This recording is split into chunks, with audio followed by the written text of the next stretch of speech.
ఆంధ్రప్రదేశ్ కూటమి ప్రభుత్వం అసలు ఏం చేస్తుంది? కృష్ణా మిగులు జలాలు కానీ, కృష్ణా జలాలకు సంబంధించినటువంటి ఏపీకి రావాల్సినటువంటి వాటా విషయంలో కూటమి ప్రభుత్వం కాలయాపన చేస్తూ తెలంగాణ ప్రయోజనాలకు పట్టం కట్టే విధంగా ప్రయత్నిస్తుందా?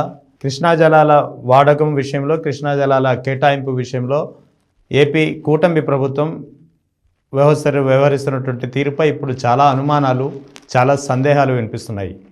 ముఖ్యంగా రాయలసీమ లిఫ్ట్ ఇరిగేషన్ని విషయంలో ఏదైతే తెలంగాణ ముఖ్యమంత్రి రేవంత్ రెడ్డి ఏదైతే ప్రధానమైన ఒక ప్రకటన ఇటీవల చేశారో ఇది ఇప్పుడు మొత్తం చర్చకు దారితీస్తుంది. రేవంత్ రెడ్డి చేసిన ప్రకటన ఏంటంటే, రాయలసీమ లిఫ్ట్ ఇరిగేషన్ను మేమే ఆపించాము కేంద్ర ప్రభుత్వంపై ఒత్తిడి తీసుకొచ్చి అని చెప్పి ఆయన అసెంబ్లీ సాక్షిగా ప్రకటించారు. మరియు పక్క పొరుగు రాష్ట్రం ముఖ్యమంత్రి రాయలసీమ లిఫ్ట్ ఇరిగేషన్ను ఆపించామని చెప్పి అంత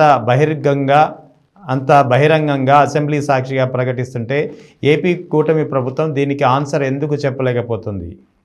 ఏపీ కూటమి ప్రభుత్వానికి ఈ విషయం తెలీదా?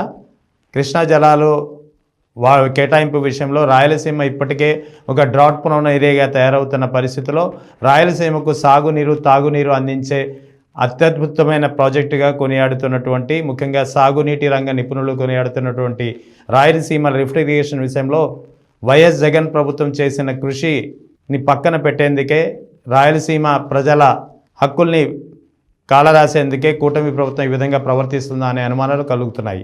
ఎందుకంటే రాయలసీమ విషయంలో ముఖ్యంగా రాయలసీమ లిఫ్ట్ ఇరిగేషన్ అనేది శ్రీశైలం రైట్ బ్రాంచ్ కెనాల్ కావచ్చు, లేదా గాలేరు నగరి కావచ్చు, హంద్రీనీవా కావచ్చు, ఈ 3 ప్రాజెక్టులకు సంబంధించి 9.6 లక్షల ఎకరాలకు సాగునీరు, అదేవిధంగా తాగునీరు అందించేందుకు కావలసినటువంటి నీటి కేటాయింపుని, కృష్ణా జలాల్ని ఈ రాయలసీమ లిఫ్ట్ ఇరిగేషన్ ద్వారా ఈ ప్రాజెక్టులకు అందించాలనేది వైఎస్ జగన్ ప్రభుత్వం గతంలో తీసుకున్నటువంటి నిర్ణయం. ఈ దిశగా వైఎస్ జగన్ ప్రభుత్వం గతంలో ప్రయత్నాలు చేసింది. దీనికి సంబంధించినటువంటి కార్యాచరణ కూడా ప్రారంభమైంది. అయితే ఆ తర్వాత అధికారంలోకి వచ్చినటువంటి కూటమి ప్రభుత్వం తెలంగాణ ప్రయోజనాలను పట్టం కట్టేందుకు, తెలంగాణకు అడుగులకు మడుగులెత్తే దిశగా పయనిస్తూ ముఖ్యంగా రాయలసీమ లిఫ్ట్ ఇరిగేషన్నే పణంగా పెట్టింది.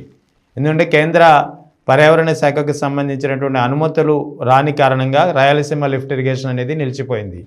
సో ఇదే ఇప్పుడు పెద్ద ఎత్తున ఒక వివాదంగా మారింది. ఎందుకంటే వాస్తవానికి గత ఏడాది నవంబర్ 5వ తేదీన, తర్వాత ఈ ఏడాది జనవరి 1వ తేదీన, అంటే 2025 జనవరి 1, 2024 నవంబర్ 5వ తేదీన 2 దశల్లో ఈఏసీ సమావేశం, ఎక్స్పర్ట్స్ అప్రైజల్ కమిటీ సమావేశం జరిగింది. ఈ సమావేశంలో రాయలసీమ లిఫ్ట్ ఇరిగేషన్కి సంబంధించినటువంటి వివరాలు సమర్పించాల్సిందిగా కేంద్ర ప్రభుత్వం, ముఖ్యంగా కేంద్ర పర్యావరణ శాఖ ఏపీ కూటమి ప్రభుత్వాన్ని కోరితే ఏపీ కూటమి ప్రభుత్వం ఆ వివరాలు ఇచ్చేందుకు సుముఖత వ్యక్తం చేయలేదు, నిరాకరించింది. ముఖ్యంగా వివరాలు అయితే సమర్పించలేదు. సో దాంతో కేంద్ర పర్యావరణ శాఖ రాయలసీమ లిఫ్ట్ ఇరిగేషన్కు ముఖ్యంగా ఏదైతే వివరాలు అడిగిందో ఆ వివరాలు ఇవ్వని కారణంగా మొత్తానికి లిఫ్ట్ ఇరిగేషన్కు సంబంధించినటువంటి పర్యావరణ అనుమతుల్ని నిరాకరించడంతో ఈ ప్రాజెక్టు కాస్త నిలిచిపోయింది. సో ఇందుకు అనుగుణంగానే అందుకే రేవంత్ రెడ్డి తెలంగాణ ముఖ్యమంత్రి అసెంబ్లీ సాక్షిగా ప్రకటన చేశారు. రాయలసీమ లిఫ్ట్ ఇరిగేషన్ను మేము ఆపించేశామని చెప్పి ఆయన సగర్వంగా చెప్పుకున్న పరిస్థితి. మరి ఒక పక్క రాష్ట్ర ముఖ్యమంత్రి మన రాష్ట్రంలోను, ముఖ్యంగా ఏపీలోని ప్రజలకు కావలసినటువంటి అత్యంత అవసరమైనటువంటి రాయలసీమ లిఫ్ట్ ఇరిగేషన్ విషయంలో నీటి కేటాయింపుల్ని అడ్డుకున్నాము, రాయలసీమ లిఫ్ట్ ఇరిగేషన్ని అడ్డుకున్నామంటూ ఒక ప్రకటిస్తుంటే కూటమి ప్రభుత్వం ఏం చేస్తుంది? నిద్రపోతుందా? ఇదే ఇప్పుడు ప్రధానమైనటువంటి ప్రశ్న వినిపిస్తోంది. అయితే పరిస్థితి ఇక్కడితో ఆగలేదు. ఏపీ ప్రభుత్వం, కూటమి ప్రభుత్వం ముఖ్యంగా కృష్ణా జలాల విషయంలో వ్యవహరిస్తున్నటువంటి తీరు కానీ, తెలంగాణ ప్రయోజనాలను కాపాడే విధంగా, ఏపీ ప్రయోజనాలని పణంగా పెట్టే విధంగా ప్రయత్నిస్తున్న పరిస్థితి కేవలం రాయలసీమ లిఫ్ట్ ఇరిగేషన్ ఒక్కదానితో ఆగలేదు, ఇంకా చాలా ఉన్నాయి. ఇటీవల తెలంగాణ ప్రభుత్వం కృష్ణా జలాలకు సంబంధించి, కృష్ణా మిగులు జలాలకు సంబంధించి మొత్తం 372 టీఎంసీల నీటిని వాడుకునేందుకు అనుకూలంగా మొత్తం 16 ప్రాజెక్టులకు సంబంధించినటువంటి డిపిఆర్లను తెలంగాణ ప్రభుత్వం ఆమోదించింది. ఈ మొత్తం 372 టీఎంసీల నీటిని వాడుకోవడానికి సంబంధించినటువంటి మొత్తం 16 ప్రాజెక్టులు ఇవి. ఇందులో రేలంపాడు బ్యాలెన్సింగ్ రిజర్వాయర్ ఉంటుంది. దీని నీటి సామర్థ్యం 4 టీఎంసీల నుంచి 10 టీఎంసీలకు పెంచాలని చెప్పి తెలంగాణ ప్రభుత్వం భావించింది. ఇక తర్వాత గట్టు బ్యాలెన్సింగ్ రిజర్వాయర్ 1.32 నుంచి 10 టీఎంసీలకు సామర్థ్యం పెంచే విధంగా ఉంది. Nettempadu lift irrigation second phase 4 టీఎంసీలకు విస్తరించనున్నారు. ఇక 0.5 టీఎంసీ సామర్థ్యంతో Bujjithanda Bheemathanda lift irrigation, Kalwakurthy lift irrigation సామర్థ్యాన్ని 20.12 టీఎంసీలకు పెంచడం, జూరాల వరదకాల ద్వారా 100 టీఎంసీల నీటిని తరలించడం ద్వారా మరో 11 లక్షల ఎకరాలకు సాగునీరు అందించే ప్రయత్నం.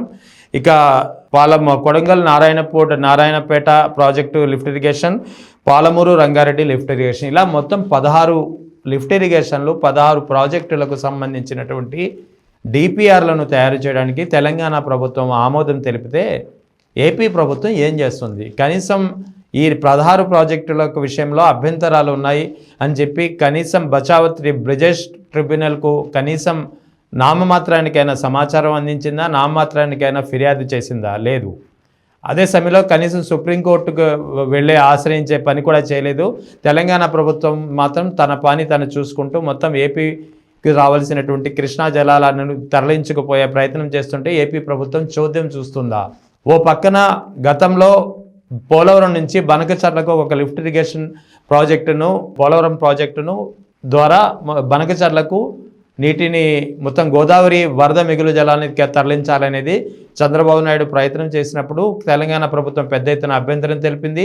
సిడబ్ల్యూసి దీన్ని అనుమతి ఇవ్వడానికి నిరాకరించింది. దాంతో తెలంగాణ ప్రభుత్వం ఒత్తిడి మేరకు సిడబ్ల్యూసి దీన్ని నిరాకరించడంతో ఏపీ ప్రభుత్వం కొత్తగా పోలవరం నల్లమల సాగర్ ప్రాజెక్టును తెరపైకి తీసుకొచ్చింది. ఇది కూడా గోదావరి మిగులు జలాల్ని కావేరీ బేసిన్ వరకు తీసుకెళ్లే ప్రయత్నం. అయితే ఇప్పుడు ఈ ప్రాజెక్టుపై కూడా తెలంగాణ ప్రభుత్వం వెంటనే స్పందించి కేంద్ర జలవనరుల శాఖకు, కేంద్ర జలవనరుల సంఘానికి అందరికీ ఫిర్యాదు చేసింది, ఆపించే ప్రయత్నం చేస్తుంది, సుప్రీంకోర్టును కూడా ఆశ్రయించే పనిలో ఉంది. సో తెలంగాణ ప్రభుత్వం ఆంధ్రప్రదేశ్ చేస్తున్నటువంటి ప్రయత్నాల విషయంలో చాలా అలర్ట్గా ఉంటూ, ముఖ్యంగా ఆంధ్రప్రదేశ్ వాడుకుంటున్నటువంటి నీటి కేటాయింపుల విషయంలో, ఆంధ్రప్రదేశ్ తలపెట్టినటువంటి ప్రాజెక్టుల విషయంలో అలర్ట్గా ఉంటుంటే ఎక్కడికక్కడ అడ్డుకునే ప్రయత్నం చేస్తుంటే ఏపీ ప్రభుత్వం తెలంగాణ విషయంలో ఎందుకు చౌద్యం చూస్తోంది?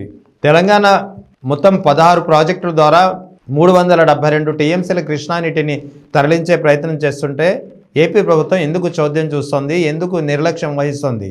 ఇదే ఇప్పుడు ప్రధానమైనటువంటి ప్రశ్నలు. అసలు ఏపీ ప్రభుత్వం నీటి కేటాయింపుల విషయంలో, ముఖ్యంగా ఇరిగేషన్ ప్రాజెక్టుల విషయంలో ఏపీ ప్రభుత్వానికి చిత్తశుద్ధి ఉందా లేదా అనేది ఇప్పుడు ప్రధానమైనటువంటి ప్రశ్నగా మారింది. ఇది పరిస్థితి ఇలాగే కొనసాగితే రాయలసీమలో తాగునీరు, సాగునీరు అసలు దొరికే పరిస్థితే ఉండదు. రాయలసీమ లిఫ్ట్ ఇరిగేషన్ విషయంలో ఇప్పటికైనా ఏపీ ప్రభుత్వం పునరాలోచించాల్సి ఉంటుంది. అదేవిధంగా తెలంగాణ ప్రభుత్వం ఏదైతే 16 ప్రాజెక్టులను సంబంధించినటువంటి డిపిఆర్లను ఆమోదించి ఆ 16 ప్రాజెక్టులను రూపకల్పన చేసే దిశగా ముందుకు పోతుందో అదే అమలైతే మాత్రం రానున్న కాలంలో ఏపీకి మరింతగా నీటి కష్టాలు పెరిగే ప్రమాదం లేకపోలేదు.